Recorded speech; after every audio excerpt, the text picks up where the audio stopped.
کہ اس کا رنگ ایسا کہ بالوں میں تیل لگانے سے اس کا رنگ خراب نہیں ہوتا۔ وہ تارے میرے کا تیل لگایا کرتے تھے۔ آج میں بھی ان کی تقلید میں یہی تیل لگاتا ہوں۔ تارے میرے کا تیل بہت جلن مچاتا ہے، لگانے والے کو تقریباً 1 گھنٹے بعد ہی قرار آتا ہے۔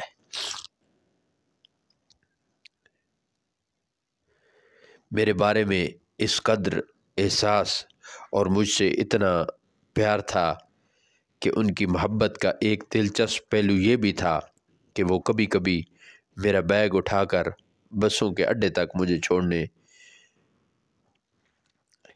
اللہ اکبر، اڈے تک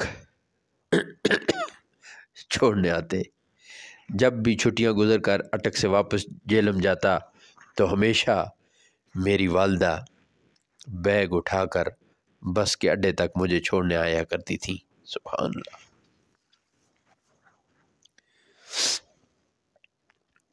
والد محترم کا انتقال 2008 میں ہوا۔ میں کشمیر میں تقریر کر کے واپس لاہور آ رہا تھا۔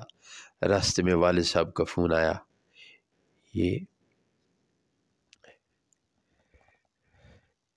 کہ میری طبیعت ٹھیک نہیں ہے۔ میں نے اپنے ڈرائیور کو کہا کہ گاؤں چلو۔ میں فجر کے بعد گاؤں پہنچا۔ والد صاحب مجھے حافظ کہہ کر پکارا کرتے تھے۔ گھر کا دروازہ کھٹکھٹایا تو میری بھتیجی کو والد صاحب نے کہا کہ حافظ آیا ہے، دروازہ کھولو۔ وہ بیمار نہیں تھے لیکن ان کی طبیعت عجیب ہو رہی تھی۔ مجھے یوں محسوس ہوا کہ ان کا آخری وقت ہے۔ مجھے بڑی محبت سے اٹھ کر ملے۔ میں نے گھر والوں سے کہا کہ مجھے پیاز اور دال والی روٹی پکا کر دو۔ والد صاحب نے میری بھابھی کو کہا کہ سارا سامان میں تیار کرتا ہوں، پھر تم روٹی پکا دینا۔ اس دوران میری آنکھ لگ گئی، دھوپ آ گئی تو والد صاحب نے آگے کپڑا ڈال دیا۔ روٹی پکنے پر مجھے جگایا۔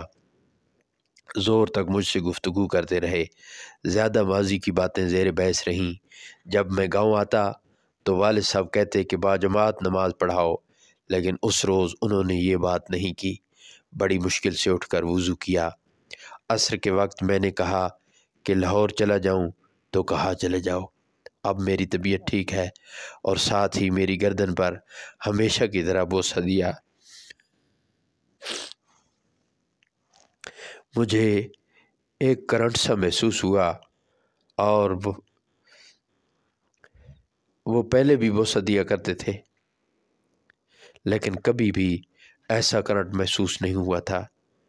میری چھٹی حص نے کہا کہ شاید آخری ملاقات ہے۔ پھر یہی ہوا کہ رات گزری تو دوسرے روز ظہر کے وقت انتقال ہو گیا۔ چارپائی پر بیٹھے تھے، اچانک پیچھے کی جانب گر گئے۔ یہ میری زندگی کا مشکل ترین لمحہ تھا کہ باپ کا سایہ سر سے اٹھ گیا تھا۔ میری والدہ پڑھی لکھی نہیں تھی لیکن کمال کی فہم و فراست رکھتی تھیں۔ ان کی باتیں آج بھی میرے لیے مشعل راہ ہیں۔ بہت کم لوگوں کو معلوم ہے کہ اپنی گفتگو کے دوران موقع کی مناسبت سے میں پنجابی کا جو محاورہ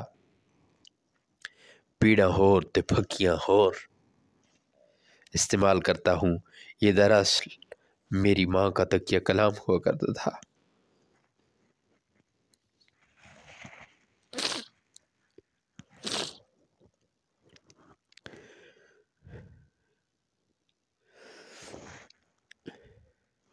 اس کا مطلب یہ ہے کہ درد اور ہے اور دوائیاں اور، یعنی جب ایک شخص کوئی بات کر کے اس کے پردے میں کسی پرانی بات کا بدلہ اتارنے کی کوشش کرے تو پھر یہ معاملہ استعمال کیا جاتا ہے۔ کوئی رشتہ دار اس نوعیت کی کاریگری دکھانے کی کوشش کرتا تو والدہ صاحبہ عموماً یہی محاورہ استعمال کیا کرتی تھیں۔ اسی طرح جیلم پڑھنے گیا تو 1 برس بعد ہی گھر آیا اور گھر آ گیا اور پڑھائی سے گھبرا گیا۔ گھر والے یاد آنے لگے، والدہ کو خط لکھا کہ میں واپس آ رہا ہوں، یعنی گھبرا گیا اور پھر گھر آ گیا تو اس سے قبل خط لکھا تھا کہ مجھ سے پردیس برداشت نہیں ہوتا۔ والدہ صاحبہ نے بڑے بھائی امیر حسین سے کہا، یعنی محترم حاجی امیر حسین صاحب جو اب حیات ہیں، کہ خادم کو خط لکھو۔ بھائی نے خط لکھ لیا تو کہا ساتھ میں پنجابی کا مائیہ بھی لکھو، جو اس طرح تھا: